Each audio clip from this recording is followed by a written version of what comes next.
Pour la suite de notre voyage, nous prenons la direction du Marais Poitevin. On s'installe à Maillezais sur un parking ombragé et gratuit face à l'abbaye. Le Marais Poitevin est un espace préservé de 100 000 hectares, aménagé par l'homme depuis le Moyen Âge. Il représente la première zone humide de la façade atlantique et se trouve à cheval entre plusieurs départements et s'étend du sud de la Vendée, au nord de la Charente-Maritime, de l'ouest des Deux-Sèvres jusqu'à la façade atlantique. Les marais mouillés, communément surnommés la Venise verte, cette surface de 28 000 hectares constitue les zones inondables du territoire. C'est un véritable labyrinthe de canaux traversant un paysage unique entouré de prairies naturelles. Le Marais Poitevin compte plus d'une vingtaine d'embarcadères. L'embarcadère de l'abbaye est le seul embarcadère associatif, il existe depuis 1963 et permet la découverte du Marais Poitevin en barque, en canoë, avec un batelier ou en toute liberté. Situé sur le vieux port de Maillezais, juste au pied de l'abbaye, il est situé au cœur du site classé du Marais Poitevin. C'est de là que nous embarquons donc pour une balade en barque avec un guide.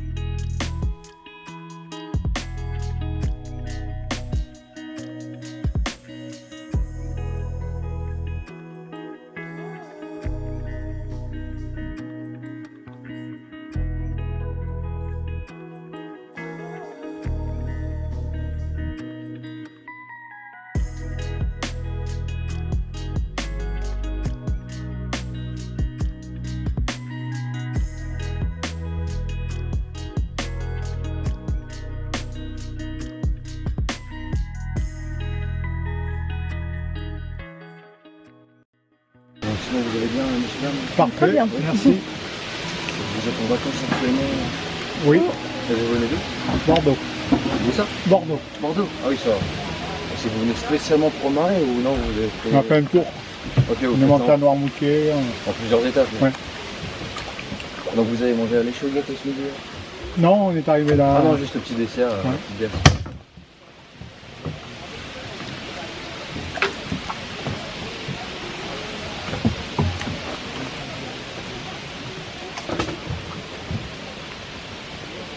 Donc là, sur ces 1 heure de balade, n'hésitez pas vraiment à poser toutes les questions que vous voulez. Moi, j'essaierai de répondre à tout. Ouais. D'accord.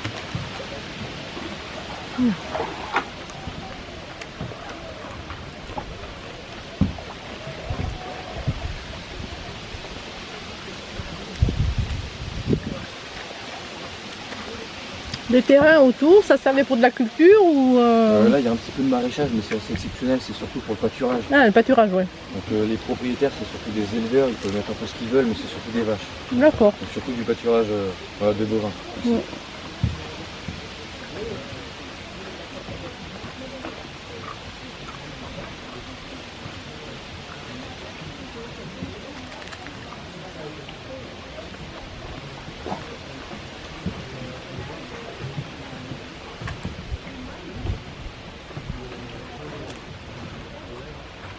Voilà, juste à droite, l'abbaye Saint-Pierre de Maillezais, donc vous pouvez aussi visiter.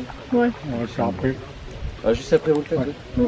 Mais voilà, c'est du coup, il y a des visites guidées ou des visites libres. Et après, quand vous arrivez en juillet-août, comme on dit, la pleine saison dans le Marais, là où il y a le plus de monde, il y a aussi des petites représentations théâtrales, des figurants qui sont déguisés. Il y a des animations. Mais vraiment à toute petite échelle. D'accord. Mais voilà, ça retrace un peu l'histoire de l'abbaye, tout ça, ça anime le lieu. Sans compter les feux d'artifice, les sons et lumières, le 14 juillet, c'est ici que ça se fait aussi. Il y a On peut grimper là-bas en haut de la tour. Ah oui, et vous Je vois qu'il y a du monde. Je vois qu'il y a du monde en haut. Et comme ça, vous avez une vue d'ensemble de Maillezais et du Marais environnant. D'accord. Et de quelle année? Et là, c'est une abbaye du XIe siècle. 11e siècle. Donc il s'est construit petit à petit, d'abord une partie église, là où il y a les gens tout en haut, Ouais. le grand mur qu'on voit de loin. Ouais. Donc la première pierre, on dit que c'est l'an 1003, le début des travaux. D'accord. Ensuite, on se dirige vers le XIVe siècle avec le style un peu plus gothique à droite, pour ce qui est de l'hôtellerie. L'hôtellerie réfectoire, c'est l'ancienne maison des moines. Donc une centaine de moines d'ordre bénédictin qui vivaient ici, qui l'ont complètement abandonné milieu XVIIe. Donc il n'y avait plus personne et c'est seulement après la Révolution française qu'un agriculteur la reprend pour en faire une carrière de pierre. D'accord. C'est lui qui va venir la démonter et redistribuer les pierres Il y a le village de Maizé, les premières maisons ont été construites Avec les pierres de l'abbaye. D'accord. D'où le style un peu jaunâtre qui ressort de l'architecture dans Maizé. D'accord. Et voilà, c'est seulement depuis 96 que le Conseil général de la Vendée l'a racheté. Parce Ouais. qu'avant ça appartenait de famille privée en famille privée. D'accord. Et forcément, un domaine aussi grand, c'est compliqué à entretenir. Oui. Oh, oui, en effet. Donc là, maintenant, on l'a dit juste avant, que ce soit avec le marché de Noël, les feux d'artifice, les représentations théâtrales, ou même le marais autour de l'abbaye, c'est ça qui l'a mis en valeur. Ah oui, juste à gauche, on va en voir quelques-uns, mais je préfère préciser, c'est pas des déchets, c'est des abreuvoirs pour les vaches. Peut-être vous le voyez, il y a une petite pédale en fer, une petite pédale métallique. Ouais. en haut. Ouais. Ah ouais, ouais. Et en fait, les tuyaux, il y a des bidons, j'espère pas qu'il aille dans la vase. D'accord, Les donc tuyaux, vous allez c'est mettre des les flotteurs. et les vaches, elles sont que là, donc les pédales comme du sauterie. Elles s'appuient. Et voilà, ils s'appuient et ça remplit une petite poubelle en dessous. En D'accord. fait, ça leur ramène de l'eau. Donc c'est pas sur toutes les parcelles, mais c'est pas les parcelles qui sont assez hautes pour pas qu'ils se mettent en danger. Ouais. On a mis ce système en place. Ouais, parce que Mais si, sinon, si elle tombe, voilà, si elle tombe, Elle remonte pas. heureusement sur les côtés Ouais. c'est pas très profond, Là, il y les a canards. tellement de passages qu'on peut nous directement appeler l'éleveur. Oui. Enfin, on appelle d'abord l'accueil qui ensuite situe la parcelle et appelle l'éleveur. Et souvent ils interviennent très rapidement, c'est des gens du coin Oui. qui possèdent ces terrains. Mais oui, les vaches, à part quand elles ont soif, elles évitent d'aller dans l'eau parce qu'elles n'aiment pas trop ça. t'as vu les troncs d'arbres là?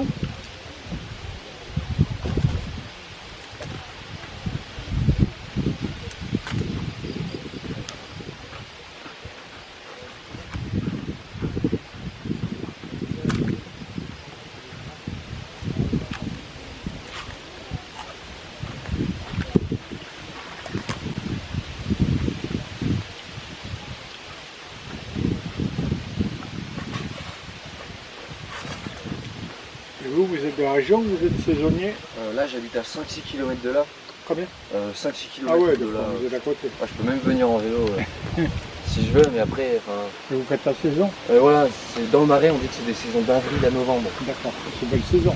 Voilà, donc c'est 8 mois dans l'année. D'accord. Et après, pareil pour les vaches en fait. La seule exploitation, on l'a dit, le pâturage, c'est d'avril à novembre, elles arrivent fin avril, début mai. Donc là on commence. Et elles arrivent en barque? Non, autrefois en barque. Ah oui, Et maintenant, mais vous allez c'est voir, ça, il y a j'avais vu plein- ça. Il y a plein de petits ponts qui servent à connecter les parcelles par voie terrestre. Mais oui, autrefois, sur des barques qui pouvaient aller jusqu'à 7 mètres de long, donc qui étaient souvent en fer, Mhm. donc beaucoup plus solides, on avait toujours ce même principe qu'on a là, c'est escalier à l'avant. En fait, on pourrait croire que c'est pour les touristes, mais pas du tout, hein, c'est juste le style qu'on avait autrefois pour faire monter et descendre des animaux.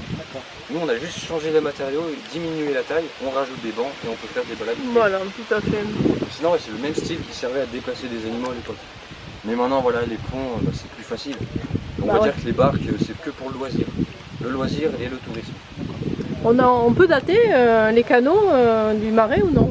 Après, on peut les dater, mais c'est des petits facteurs, des facteurs et le lieu. Parce qu'après, je sais pas si vous savez, mais je vais essayer de faire une explication sur ça, mais il y a deux types de marées. Il y a le marais mouillé et desséché. Ouais, Déjà, on estime le marais desséché, le début du marais au XIIe siècle. Tandis d'accord. que le marais mouillé, c'est plus 17e, 18e. Ah ouais. Donc premièrement, et deuxièmement, ça va être par rapport à la largeur des troncs.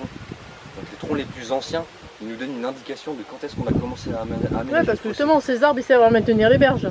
Oui, avec les racines, voilà, c'est ce qui me dites-vous qu'en semblait. fait, le marais, c'est vraiment artificiel. Oui, oui, oui. J'ai parlé d'aménagement, c'est vraiment l'homme qui l'a conçu.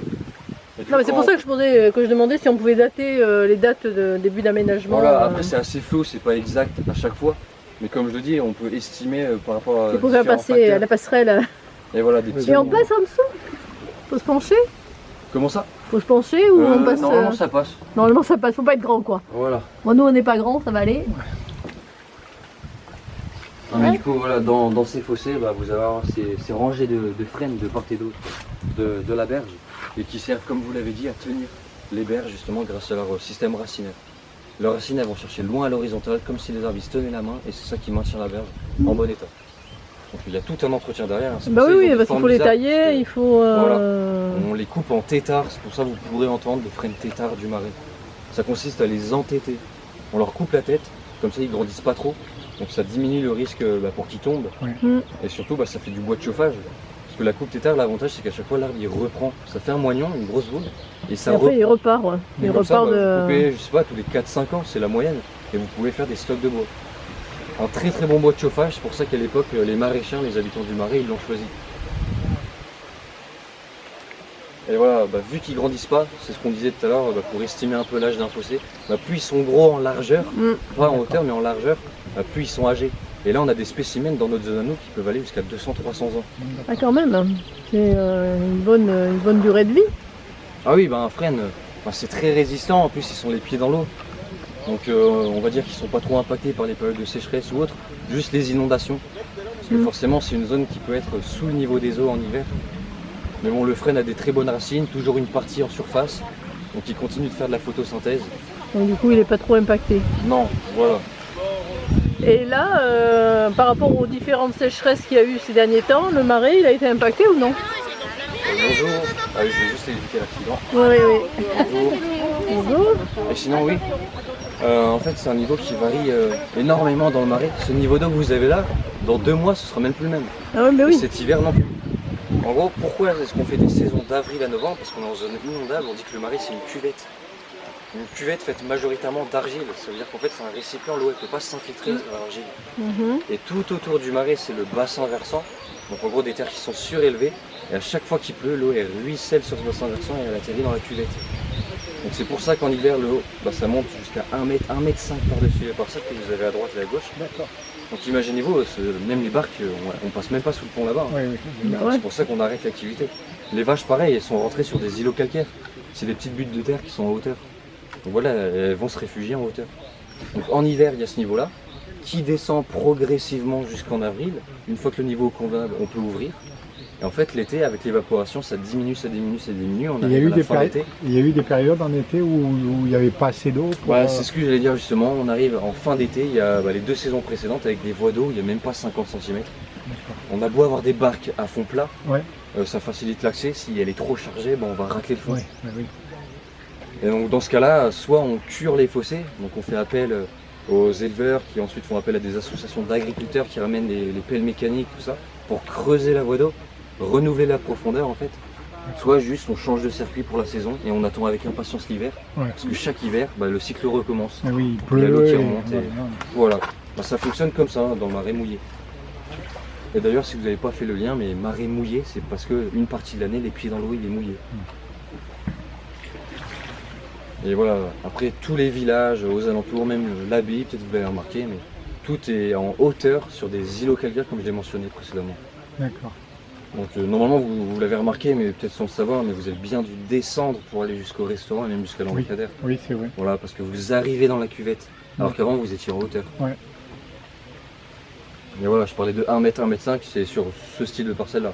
Là ça passe vraiment sous l'eau. Ah oui, ça. Et d'ailleurs, une fois qu'on est batelé, nous l'avantage c'est qu'on nous laisse à disposition les barques, tout ça, et il en reste toujours 1 ou 2 de sortie l'hiver, on peut aller faire un tour sur le Marais mouillé inondé. D'accord. Donc c'est un paysage totalement différent, vous avez juste la cime des arbres en haut, D'accord. donc de la plupart des frênes, et vous vous baladez sur une énorme étendue d'eau comme ça. Il n'y a plus de fossé, c'est un endroit où C'est on presque peut- un lac. Voilà, c'est ça. Délimité par quelques rangées d'arbres. hein, Oui, mais- voilà. Combien vous êtes de bateliers dans la saison? Là, rien qu'à notre embarcadère, parce qu'il faut savoir Oui. qu'il y en a partout des Oui. embarcadères. Chaque petit village presque a son embarcadère. D'accord. Avec guide ou pas, mais Oui, oui. voilà. Et là, Et rien vous- que chez nous, à Maizé, on est 45, 46 Ah oui. bateliers à peu près. D'accord. Et voilà, chaque année, il y en a qui partent, chaque année, il y a des nouveaux qui sont formés.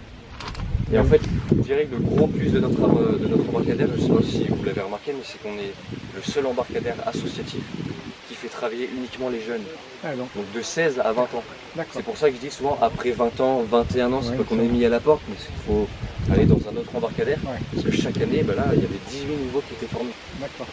Donc c'est 4 semaines de formation, 2 semaines en salle, 2 semaines sur le terrain, un petit examen final. En D'accord. fait, c'est pour toute la théorie, toutes les connaissances du marais. Et oui, parce que voilà, Il il faut faut connaître savoir pour, les restituer. Et voilà, tout ça. pour pouvoir répondre aux... Voilà, c'est ça. Le aux but, c'est clients. vraiment de pouvoir répondre aux questionnements des clients.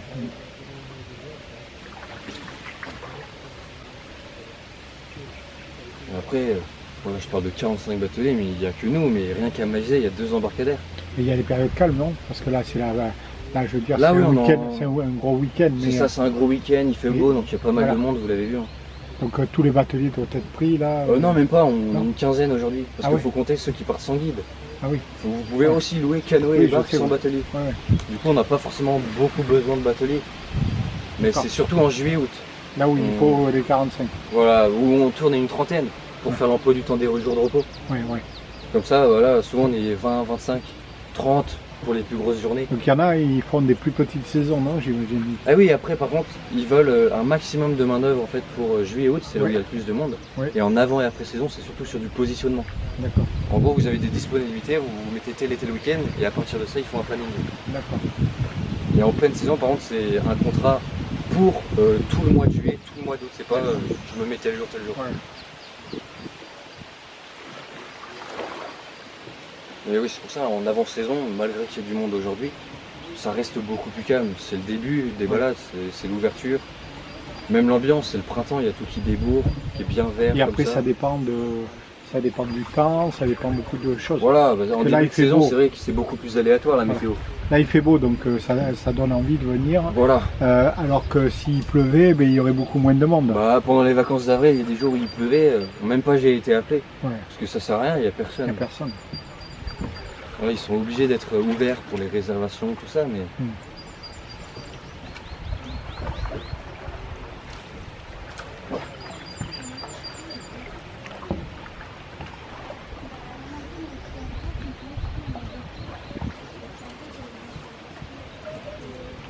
Et voilà, on dit que c'est fait par l'homme, tout ça, le marais. Mais c'est quand on arrive dans ce style de voie d'eau, vous allez voir qu'on s'en rend compte. Parce que c'est vraiment très rectiligne et là, bah, on est obligé d'admettre que c'est pas la nature qui aurait fait des choses Oui, comme ça. c'est droit. La nature, elle n'aime pas les lignes Voilà. droites, C'est généralement. bien l'homme qui a creusé Ouais. les voies d'eau et qui a planté ces Et là, on le frênes voit qui bien. font- Enfin, c'est bien avec ce les couloir. frênes sur le côté. Ils sont magnifiques. Hein. Voilà. Bah, ça, c'est l'image vraiment cliché qu'on a du marais du coup.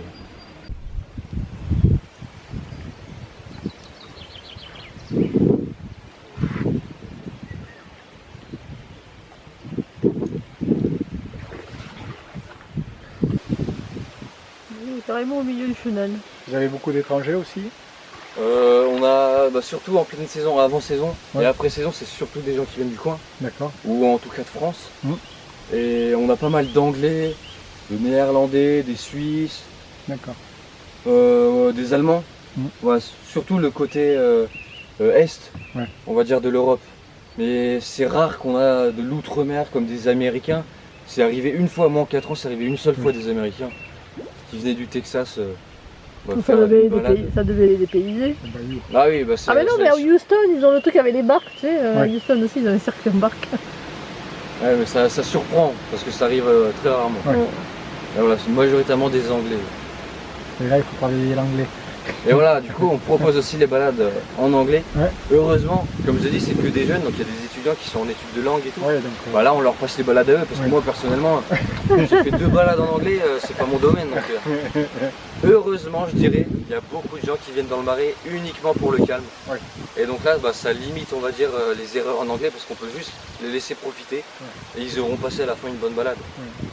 Moins de connaissances, mais il y aura eu le paysage et tout ce qui va avec. Là, c'est un grand canal, là. Et là, oui, on repasse sur le canal. Et comme on le disait, le canal, là, dans 10 km, il va sur la Sèvre, la D'accord. Sèvre niortaise, et la Sèvre jusqu'à 60 km pour aller à l'océan. D'accord. Donc il y a pas mal d'écluses, tout ça à passer, donc en barque, c'est pas possible parce qu'il faudrait porter la barque à chaque fois pour à passer de l'autre côté. Parce qu'elles sont un peu hors service. Dans notre zone à nous, en tout cas, les écluses sont hors service. Mais en canoë, par contre, c'est un chemin qui a déjà été fait par des bateliers en 3 jours.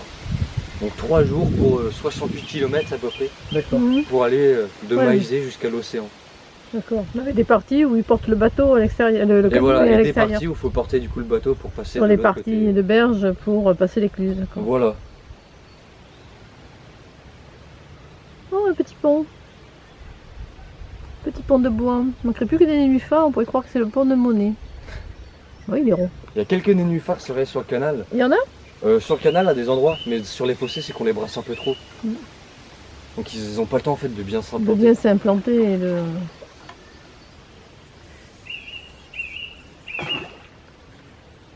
Là, les oiseaux et tout, ils se régalent, là. Mm.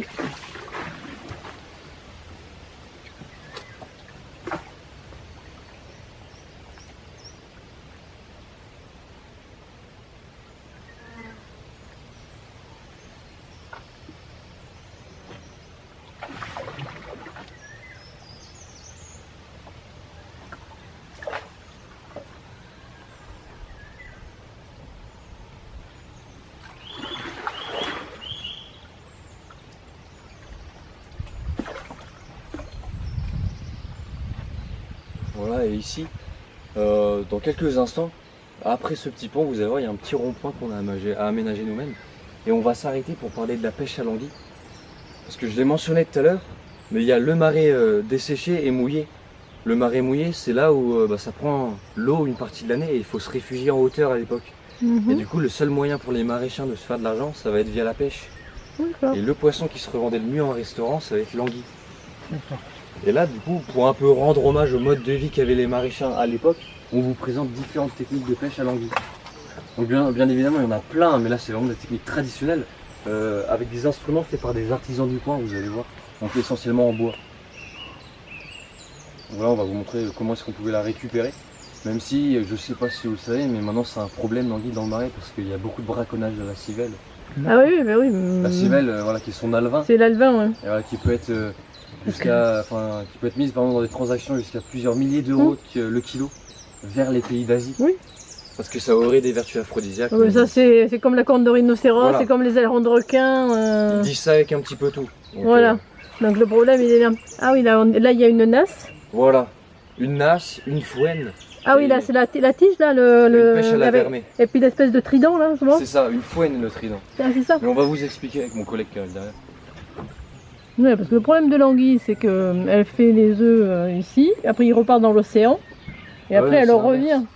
C'est l'inverse. Elle va dans la mer des Sargasses pour Voilà, pondre c'est et ça. mourir, Ah oui, et- voilà, c'est ça, c'est l'inverse, et puis ils reviennent après. Voilà, c'est ça. Et c'est là qu'ils les capturent, au Ouais. moment où ils essayent d'aller en eau douce. Bonjour. Bonjour.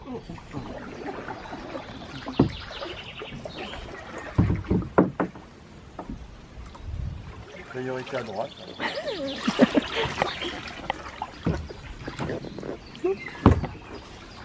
Voilà, je te laisse. Ouais, attention à vous. Je fais la nasse.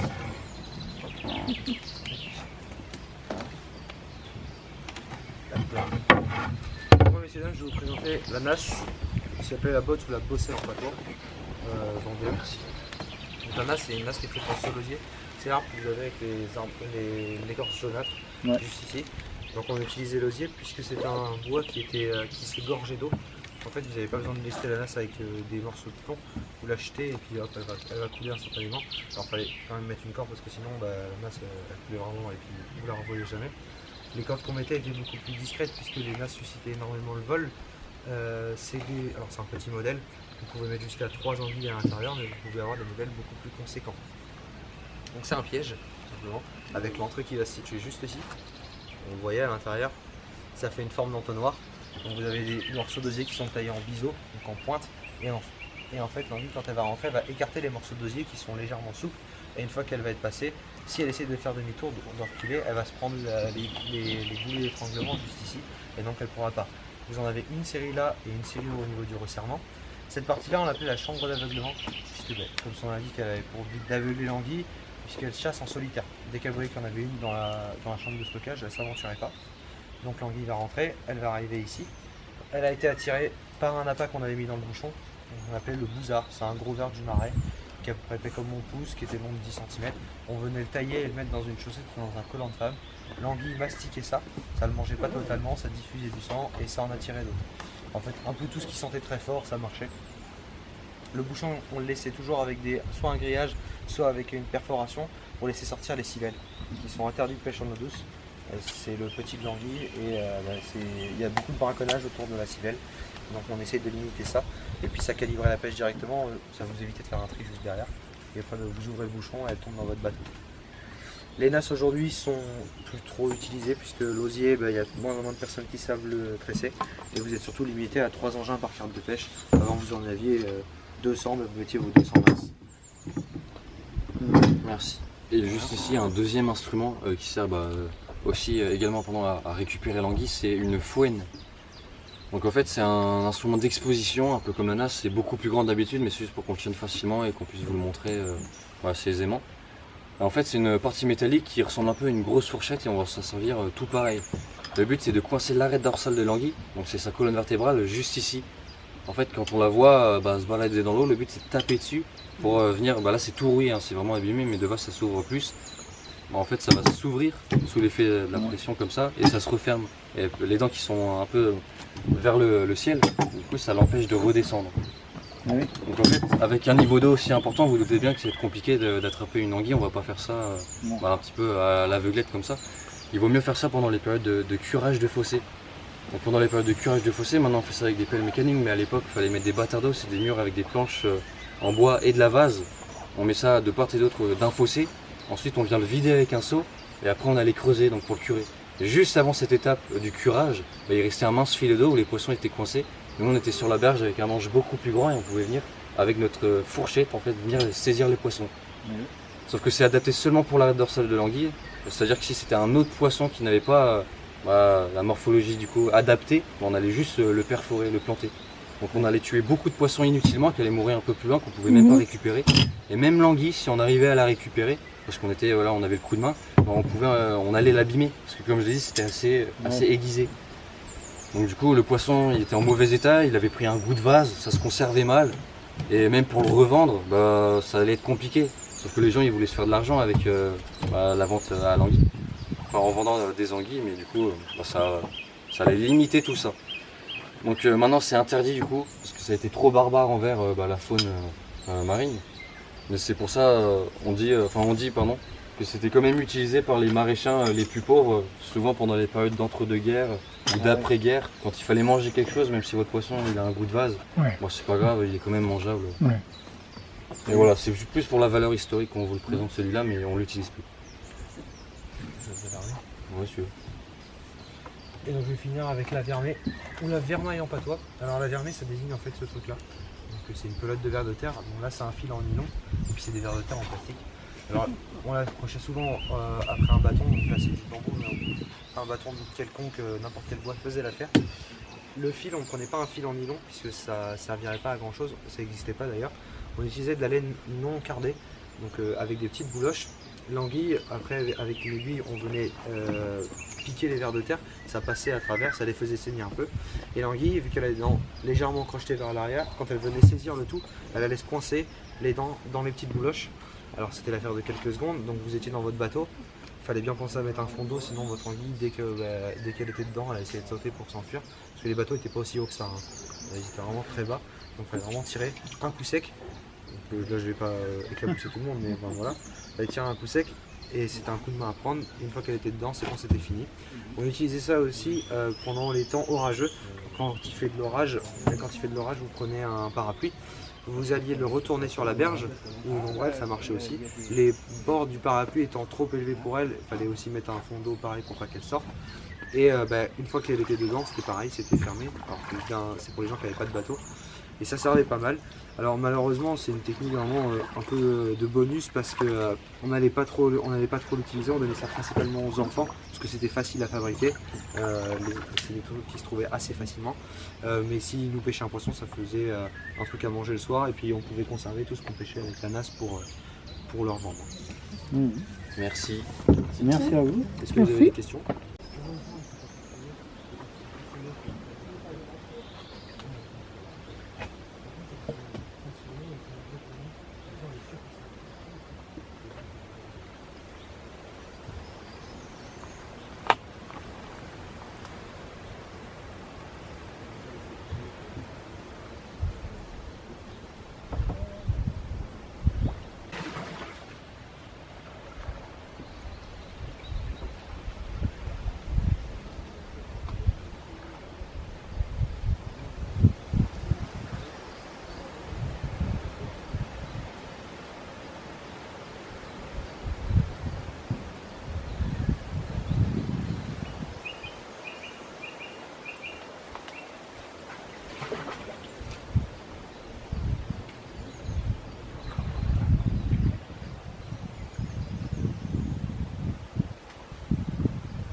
ouais. Ah oui, oui, oui.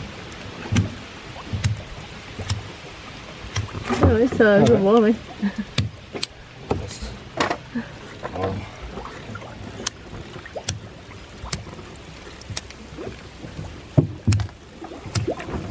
Ah ouais. Ah ouais.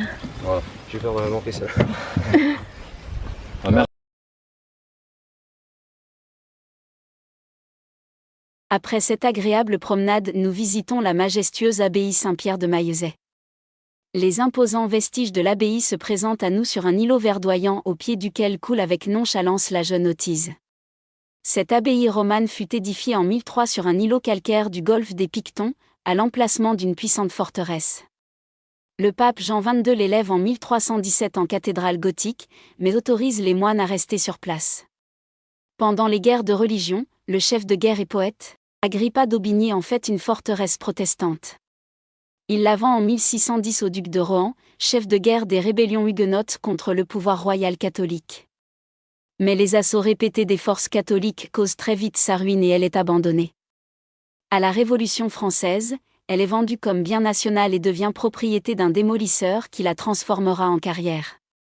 Classée monument historique en 1923, elle est sauvée de sa destruction totale, mais ce n'est qu'en 1996 qu'elle est rachetée par le conseil départemental de la Vendée qui la restaure. Ces ruines majestueuses se dressent encore, témoins silencieux d'une grande histoire.